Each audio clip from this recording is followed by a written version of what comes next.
Bansal news पर बोले हैं मंत्री उदय प्रताप सिंह। जी हां, तीसरी बार मोदी जी के नेतृत्व में भारत और भी आगे बढ़ेगा। बंसल न्यूज ने जब बातचीत की मंत्री उदय प्रताप सिंह से, तो इस दौरान उन्होंने कहा कि तीसरी बार मोदी जी के नेतृत्व में भारत और भी आगे बढ़ेगा। तो इस समय नेताओं का जमावड़ा दिल्ली में लगा हुआ है। जिस तरह से आज नरेंद्र मोदी शपथ लेने जा रहे हैं प्रधानमंत्री पद की, और इसी दौरान जब उदय प्रताप सिंह से बातचीत की गई, बंसल न्यूज ने बातचीत की, तो उन्होंने कहा कि तीसरी बार मोदी जी के नेतृत्व में भारत और आगे बढ़ेगा। गठबंधन में पहले भी हम रहे हैं, सभी मिलकर देश को आगे बढ़ाएंगे। क्या कुछ और उन्होंने कहा, ये भी आप देखिए। तो मध्य प्रदेश को एक बड़ा प्रतिनिधित्व मिल रहा है। ज्योतिरादित्य सिंधिया, शिवराज सिंह चौहान, और चर्चा है कि सावित्री ठाकुर भी, जो धार से सांसद है, मंत्री बनने जा रही है। लेकिन पीएम मोदी की शपथ समारोह में शामिल होने तमाम नेता पहुंच गए। इस वक्त मेरे साथ उदय प्रताप सिंह है, स्कूल शिक्षा और साथ ही परिवहन मंत्री, साथ ही ओम प्रकाश सकलेचा है, पूर्व मंत्री, यहाँ पहुंचे हुए।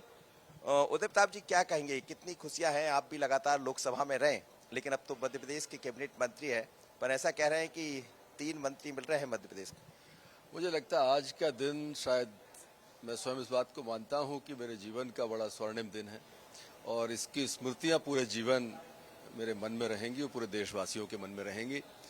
जब लगातार किसी एक राजनेता को तीसरी बार इस देश में प्रधानमंत्री के रूप में सेवा करने का मौका मिल रहा है, मैं तो हृदय की गहराइयों से माननीय प्रधानमंत्री जी को बहुत बधाई देता हूं। उनके नेतृत्व में एक सशक्त और समर्थ सरकार इस देश में बनी है, और जो भारतवंशियों की कल्पना है समृद्ध और शक्तिशाली भारत की, वो कल्पना इन आगे आने वाले 5 साल में माननीय के नेतृत्व में साकार होगी। लेकिन डबल इंजन की सरकार काम करती रही, आप भी उसी का हिस्सा है, और शिवराज जी का केंद्र में आना, ज्योतिरादित्य सिंधिया तो पहले से थे, और फिर एक आदिवासी महिला को भी मौका मिल रहा है, तो क्या और रफ्तार विकास की मध्य प्रदेश की बढ़ेगी? क्या उम्मीद है? मुझे लगता है हमेशा से मध्य प्रदेश का प्रतिनिधित्व केंद्र में पर्याप्त संख्या में रहा है, भविष्य में भी होगा। और ये प्रदेश की सरकार और देश की सरकार, जब एक दल की सरकार होती है, एक विचार की सरकार होती है, स्वाभाविक रूप से एक जो कामों की गति है, विकास की गति है, बहुत तेज होती है।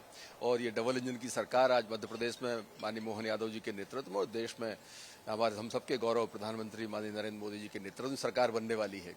ये आगामी समय में विकास की पूर्व की तरह इबारत लिखने वाली है। लेकिन आप रहे हैं लोकसभा में, तो मेरा अंतिम आपसे क्वेश्चन है, क्या प्रधानमंत्री जी से उम्मीद है? क्योंकि पहले की सरकार और अब की सरकार, ऐसा कहा जा रहा है, घटक दल की सरकारें हैं, तो थोड़ा सा फर्क कहीं दिखता है, या ये माना जाए कि मोदी की जो नेतृत्व क्षमता है वो उसी रफ्तार में काम करे? नहीं, मुझे किसी किस्म का कोई फर्क नहीं लगता। प्रधानमंत्री जी बहुत वैचारिक रूप से श्रेष्ठ राजनेता हैं, नेतृत्व की क्षमता उनके अंदर है, और मुझे लगता है कि एक उनके अंदर जो एक ईश्वरीय सामर्थ्य है, जो ईश्वर प्रदत्त सामर्थ्य है, वो स्वयं इस देश ने देखा है पिछले 10 सालों में। और अनेक वर्षों से हम गुजरात में भी उनकी कार्यशैली, कार्य पद्धति देखते रहे हैं, और किसी किस्म का कहीं कोई किंतु परंतु का विषय नहीं है। अगले 5 साल भारत के एक श्रेष्ठ वर्षों, प्रगति के, राष्ट्रवाद के, भारत की वैचारिक श्रेष्ठता के वर्षों के रूप में याद किए जाएंगे।